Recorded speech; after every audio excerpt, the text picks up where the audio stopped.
Phone बंद किया। रास्ते में मेरी वालदा गाड़ी में थी, उन्होंने मुझे डांटा कि क्या है, इसको बंद करो। वो डिस्टर्ब हो रही थी क्योंकि ब्लूटूथ लगा हुआ था मेरे पास, वो रिसीवर निकाला था। गाड़ी वाला जल्दी कनेक्ट हो जाता है तो वो ड्राइव करते हुए वो बंदी कह रही थी जी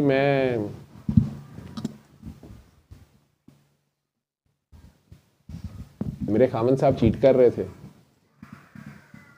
खुद 4 बच्चों की माँ है, तो मैंने भी बदला ले लिया। और जो साहब मिले वो बहुत अच्छे थे, उन्होंने कहा कि मैं आपका पूरा साथ दूंगा, ठीक है। इस चक्कर में मैंने डाइवोर्स ले ली। उन्होंने बताया था कि मेरी बीवी बहुत हरामजादी है, चीट करती है, तो मैंने उसे डाइवोर्स कर दिया। तो हम दोनों दुखी थे, तो हमने शादी कर ली। शादी करके मुझे पता चला कि उन्होंने तो पहली बीवी को डाइवोर्स ही नहीं किया हुआ। तो फिर मैंने लड़ाई की तो उन्होंने मेरे सामने उसको डाइवोर्स कर दिया। अब चूंकि वो उनका स्टाइल शायद ऐसा होगा, ज़्यादा पढ़ी लिखी थी, ये भी बहुत बड़ा मसला है। वो ज़्यादा पढ़ी लिखी थी, खुद माशाल्लाह बहुत अमीर थी, बिजनेस था उनका। तो उसमें उनका ये कहना था कि वो मेरी बात को पहले पूरा सुन लें, मेरे केस को समझ लें, तो फिर आप मुझे समझाएं मैं कहाँ गलत हूँ। तो उसमें वो डेट्स के साथ बोल रही थी। इस डेट को मैंने डाइवोर्स ली, इस डेट को हमने शादी की, और अभी महीना गुजरा तो उसने मुझे डाइवोर्स कर दिया।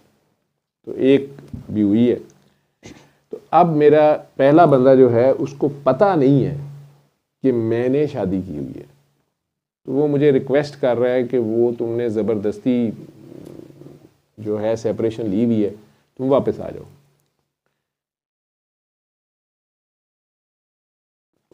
मैंने उनसे कहा कि बीवी मुझे एक बात बताएं, मेरा आपकी बातों से मुझे लगा है कि आपने डाइवोर्स लेने से पहले भी हदें क्रॉस कर ली मज़हब की। एम आई राइट? मैंने ठीक समझा? उन्होंने कहा जी वो गलतियां हो गई मेरे से। मैंने कहा ठीक है जी। उस वक़्त आपको ये याद नहीं रहा कि इस्लाम में आपके फ़ायदे में है कि जब आप एक खामद के निकाह में हैं तो आप किसी और इंसान के साथ इंटीमेट नहीं होंगे। लेकिन आप हो गई जी, हो गई, गलती हो गई। मैं कह रही हूँ मैंने अल्लाह से माफ़ी मांगी है, वो बस हमें पता नहीं चलता था, वो हमसे गलती हो गई। आयशा पीछे उधर, हाँ इधर जगह आप लोगों को मिल जाएगी। पीछे है नहीं अम्मा जी के पाँव के पास जगह, या है? अच्छा जगह तो बैठा हुआ है। तो मैंने कहा जी आप मुझे जो डेट्स बता रही हैं उसके मुताबिक फॉर एग्ज़ाम्पल आपकी नवंबर में डाइवोर्स हुई और आपकी शादी के महीने बाद ही इसने आपको भी डाइवोर्स कर दिया, पहली को भी कर दिया आपके सामने। लेकिन आपकी डाइवोर्स अगर नवंबर में हुई तो आपकी शादी को महीना कैसे हो गया? आपकी इद्दत कहाँ गई? तो आपने पहले इद्दत पूरी करनी थी, फिर आपकी शादी होनी थी। तो ये मुझे पहले समझ नहीं आ रही, आप शायद पिछले साल की बात कर रही हो। नहीं, मैं इसी साल की बात कर रही हूँ। वो डॉक्टर साहब 6 महीने हो गए थे, मैं और वो मियाँ तो आपस में मिले ही नहीं थे, तो इद्दत हो गई। अब मुझे टेंशन ये है कि मैं पहले के पास वापस चले जाऊं। इसने एक तलाक दी है तो अल्लाह जी नाराज तो नहीं होंगे? आप लोग मुझे ये बताओ कि अगर मैं 10 औरतों के साथ, या मेरी बीवी 10 मर्दों के साथ खुदा न खास्ता, या कोई भी औरत और मर्द आपस में, या सारा मुआशरा ही आपस में जो मर्जी गंद मारता रहे, पीडीए करता रहे और पीडीए ना करता रहे, अल्लाह को ठंड, अल्लाह को क्या फ़र्क पड़ता? ये आपके और हमारे लिए है। ये ट्रैफिक लॉज जो बने हुए हैं ये हमारे और आपके लिए हैं। ट्रैफिक पुलिस वालों को क्या तकलीफ है, इधर चलाएं इधर ना चलाएं। आज आप लाहौर में कर दें कि जनाब जिसका जिधर दिल करे राइट हैंड चलाए, लेफ्ट हैंड चलाए, तो आप मुझे शहर में गाड़ी चला के दिखा दीजिएगा, ठीक है। तो लॉज आपकी सहूलत के लिए हैं। अल्लाह ने भी जो लॉज बताए हैं वो इसीलिए बताए हैं कि आप कई चीज़ें तो अपनी तरफ से बना लेते हैं लेकिन बहुत सी आप नहीं कर पाते। और जब वो बहुत सी नहीं कर पाते, ऐसी डेड एंड ऐसी मुश्किल सिचुएशंस हैं, तो अल्लाह ने आपको, या अल्लाह के बंदों ने आपको कुछ रास्ते पहले दिखा दिए कि ये डूज और डोंट्स हैं। नहीं तो आगे जाके फिर इनका ये नुकसान आएगा, ये इम्पैक्ट आएगा। अल्लाह को नहीं फर्क पड़ रहा, हमें पड़ रहा है, हमारा बिगाड़ हो रहा है।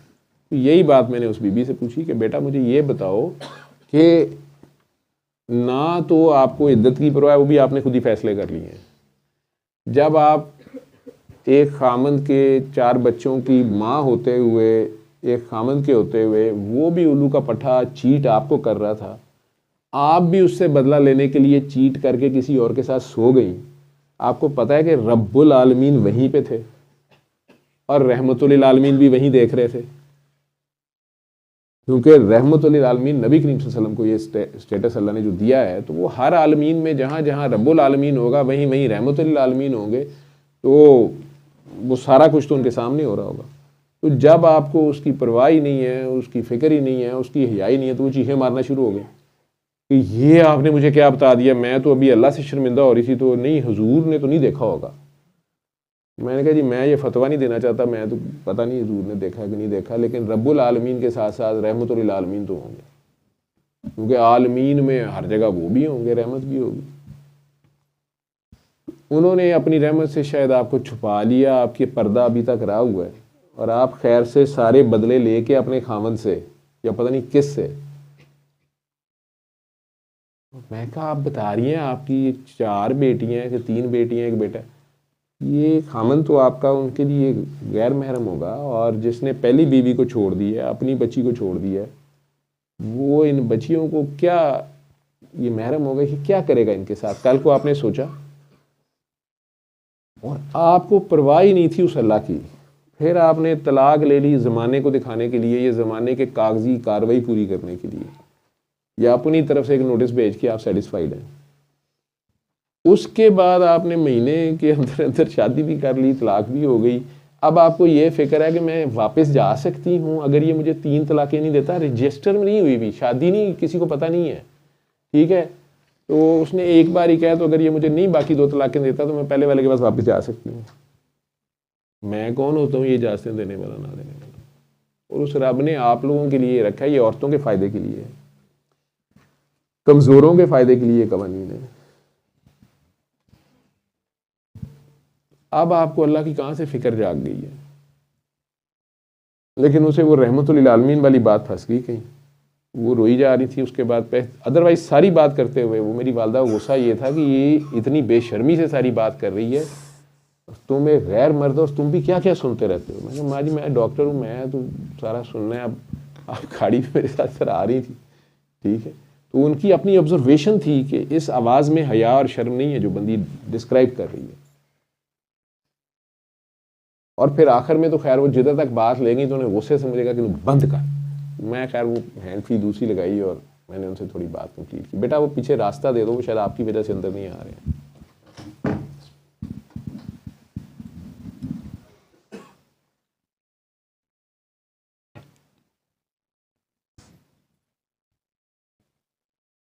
ये सारी कहानियाँ, ये कहानीबाज आप लोगों को इसलिए सुनवाता है, मेरा रब जो है कुरान करीम में उसने बादशाहों की कहानियाँ भी सुनाई हैं, औरतों की भी सुनाई हैं, मर्दों की भी सुनाई हैं, मलकाओं की भी सुनाई हैं, गुलामों की भी सुनाई हैं, परिंदों की भी सुनाई हैं, जिन्नों की भी सुनाई हैं, फरिश्तों की भी सुनाई हैं।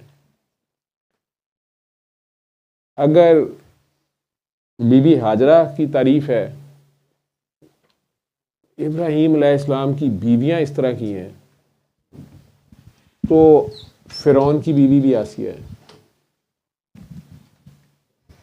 लूत अलैहिस्सलाम की बीवी अगर उनके साथ नहीं है तो जिस तरह की औलाद या एक बेटा जिस तरह का निकला है वो भी कहानी है।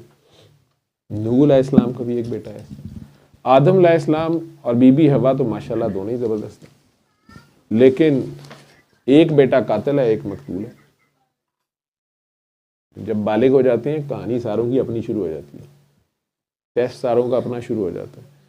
लेकिन हम सब इंसानों का ये नेचर में तो है, ये सारा दिन आप फ़ोन पकड़ के बैठे रहते हैं, चाहे वो रील्स हों, चाहे वो वीडियोज़ हों, चाहे कुछ भी हो, ये कहानियाँ ही हैं। इंसान कहानियाँ सुनता भी है, उनसे एक्सट्रैक्ट भी करता है, इबरत भी हासिल करता है, सबक भी सीखता है, ख़बर भी लेता है, आइडियाज़ भी लेता है। ख़ुद अल्लाह का ये इसलूब है। वो इब्राहीम अलैहिस्सलाम हो, इस्माईल अलैहिस्सलाम हो, यूसुफ अलैहिस्सलाम हो, याकूब अलैहिस्सलाम हो, नूह अलैहिस्सलाम हो, यूनुस अलैहिस्सलाम हो, सारों की कहानियाँ जो बयान कर रहा है, उसका मकसद दादी अम्मा की तरह सुलाना नहीं, जगाना है।